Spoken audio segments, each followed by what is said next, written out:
Students, this is your SST class. In this class, we will read the lesson number 20, Life of the Early Man, Part 2. Part 1 में हमने read किया था कि early man पहले वो one place to another place move करता रहता था और खाने की तलाश में रहता था हमेशा, और इसी की वजह से उसे इधर उधर जाना पड़ता था। कभी वो पेड़ के फल खाता था, पेड़ों की जड़ें खाता था, या एनिमल्स को मार के उनका कच्चा मांस खाता था। धीरे धीरे फिर उसने औजार बनाना सीखा स्टोन से, फिर उसने स्पेयर बनाया डंडे में लगा करके, और उस पत्थर को बांध करके उसने स्पेयर बनाना सीखा। फिर उसके आगे उसको फायर का आविष्कार हुआ, जिससे उसको बहुत ही ज़्यादा उससे बेनिफिट हुआ, क्योंकि वो अपनी ठंड में अपने आप को उससे बचा सकता था, वाइल्ड एनिमल से भी अपने आप को बचा सकता था, और उसने फूड को रोस्ट करना भी सीख लिया था, यानी रोस्ट भून करके पकाना भी भून करके खाना भी सीख लिया था। तो इस चैप्टर में हम देखेंगे कि अब वो one place to another place move नहीं कर रहा है, उसने एक जगह रहना सीख लिया है, और इन्वेंशन ऑफ व्हील जो है, व्हील का इन्वेंशन भी हो गया है, जिससे एक उसकी लाइफ में एक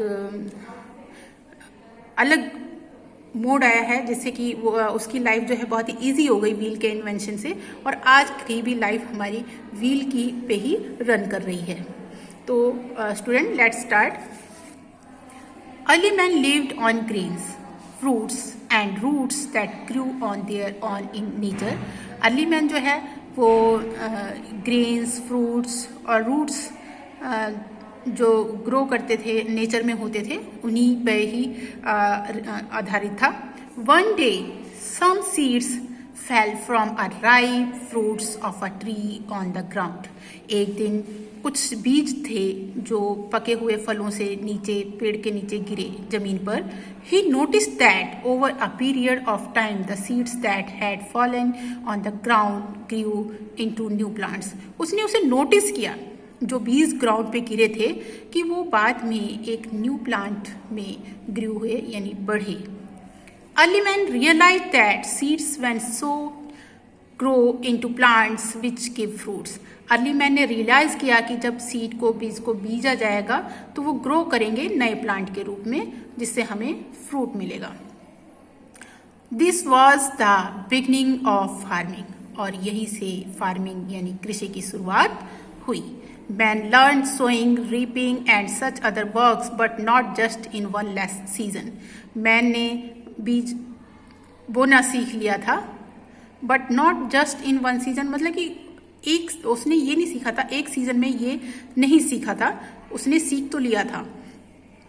it took him many years to learn all this thing, और ये सब सीखने के लिए उसे बहुत टाइम लगा, बहुत साल लगे, क्योंकि हर एक बीज, हर एक जो सीड्स है, वो जरूरी नहीं है कि एक ही सीजन में उसको उगाया जाए, उसके लिए अलग अलग मौसम की ज़रूरत होती है।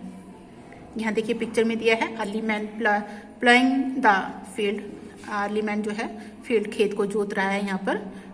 Earlier man had to go from one place to another in search of food. Early man जो है वो एक जगह से दूसरी जगह खाने की तलाश में जाता था। After he learn to grow plants, जब उसने प्लांट को ग्रो करना सीख लिया था। He made huts of mud and stones, उसने झोपड़ियाँ बनाई, मड यानी गीली मिट्टी की, स्टोन्स पत्थरों की, यानी पत्थरों और गीली मिट्टी से उसने अपनी झोपड़ी बनाई। He covered these huts with grass and branches of tree, उसने ये जो हर्ट्स थी इसको कवर किया, यानी यह जैसे ऊपर है तो घास फूस नीचे गिर जाएगा, इसलिए इसके ऊपर सबसे पहले ब्रांच लगानी पड़ी पेड़ की, और फिर उसके ऊपर जो घास है, लीव्स हैं प्लांट की, उसको लगाया। These houses were near the bank of river, ये जो घर थे वो नदी के किनारे थे। नदी के किनारे इसलिए थे क्योंकि उसे ये नहीं पता था कि पानी हम अंडरग्राउंड कैसे ले सकें, क्योंकि पानी के लिए उसे नदी के किनारे पे ही रहना पड़ेगा। बीज बोएगा तो भी उसे पानी की ज़रूरत है, खुद के पीने के लिए भी पानी की ज़रूरत है, और अगर जब उसने एनिमल को पाला तो भी उसे पानी की ज़रूरत थी। तो इसलिए मोस्ट ऑफ द जो सिटीज़, टाउन्स हैं, जो भी कस्बे और जहाँ पे ये बसे शहर पहले मतलब कि अर्ली मैन ने जहाँ जहाँ बसे वो सबसे ज़्यादा नदी के किनारे ही थे। Families could get water from the reverse for drinking and for irrigation. तो जो परिवार थे वहाँ पे रुके वो इसलिए नदी के किनारे कि जिससे कि वो जो उनके परिवार के मेंबर थे वो वहाँ से रिवर से पीने के लिए और सिंचाई के लिए पानी ले सकें। इरिगेशन मीन्स होता है सिंचाई करना। They could also get fish from the river to eat, और वे रिवर से फिश भी ले सकते थे खाने के लिए। He also learn to tame animals, उसने जानवरों को पालना, टेम मीन्स होना है पालना, सीख लिया था। Dogs were the first animal to be tamed by early man. Dog जो है वो उनका पहला एनिमल था जिसे अर्ली मैन ने पहले ही पाला था। They help him in hunting oxen, ploughing his field, cows gave him milk. तो ये जो हेल्प करते थे उनकी हंटिंग में हेल्प करते थे डॉग्स, और जो बैल थे वो उनके खेतों को जोतने में, काव जो है वो उनको मिल्क देती थी, दूध देती थी। These developments brought language into his life, और यही डेवलपमेंट जो है उनकी लैंग्वेज में भी उनकी लाइफ में लैंग्वेज की भी डेवलपमेंट हुई, जैसे भाषा का भी हुआ, एक दूसरे से बात को कहना। Now he settled down to a domestic life. अब वो सेटल डाउन हो गया था एक जगह, मतलब कि रहना सीख लिया था उसने अपनी जो डोमेस्टिक लाइफ में। स्लोली धीरे when man live together small settlement were form. धीरे धीरे जब वो एक साथ रहने लग गए तो एक स्मॉल सेटलमेंट वर फॉर्म, मतलब कि कुछ लोगों का ग्रुप एक साथ रहने लग गया था।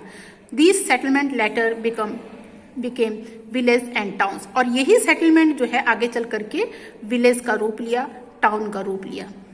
Bits and bites, dog was the first animal to be tamed by a man. तो डॉग जो है वो पहला एनिमल था जिसे मैन ने पाला था।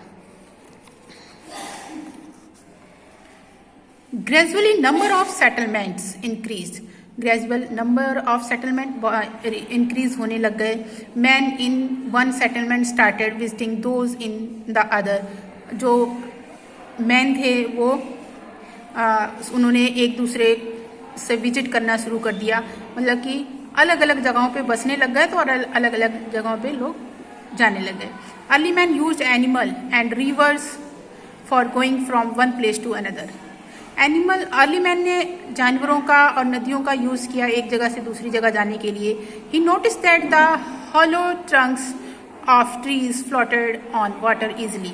उसने नोटिस किया कि जो हॉलो ट्रंक, मतलब कि जो खोखले पेड़ के तने होते हैं वो पानी में आसानी से तैरते हैं। So he cut down the trees and made their trunks hollow. उसने ट्रीज को कट डाउन किया और उसके ट्रंक्स को हॉलो किया, और उसके बाद में he use these hollow trunks for travelling by water.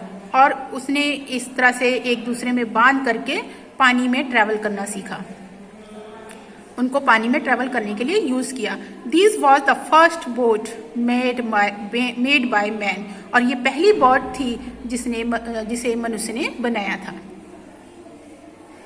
Sometimes he would tie a number of logs to make a raft. कई बार क्या है कि वो नंबर ऑफ लॉग्स, कई सारे मतलब कि लॉग्स को एक साथ बांधता था और उससे वो ट्रैवल करता था। ही used these rafts for carrying himself and his goods, और इसी राफ्ट्स को वो अपने और अपने सामान के लिए भी ले जाने के लिए यूज करता था। But carrying loads on land was a problem, लेकिन भार को जो लोड होता है उसको लैंड से ले जाने में प्रॉब्लम हो रही थी। Big loads could not be carried on the back of animals. जो बड़े बड़े लोड्स होते थे उनको यानी बड़े बड़े जो सामान होते थे उनको एनिमल की पीठ पे ले जाना पॉसिबल नहीं था, आसान नहीं था। स्लोली, धीरे धीरे, ही थॉट ऑफ अ वे, उसने रास्ता निकाल लिया। He joined two long sticks and made a kind of sledge. उसने दो बड़ी बड़ी स्टिक को ज्वाइन किया और एक स्लेज बना लिया, इसे स्लेज कहते हैं।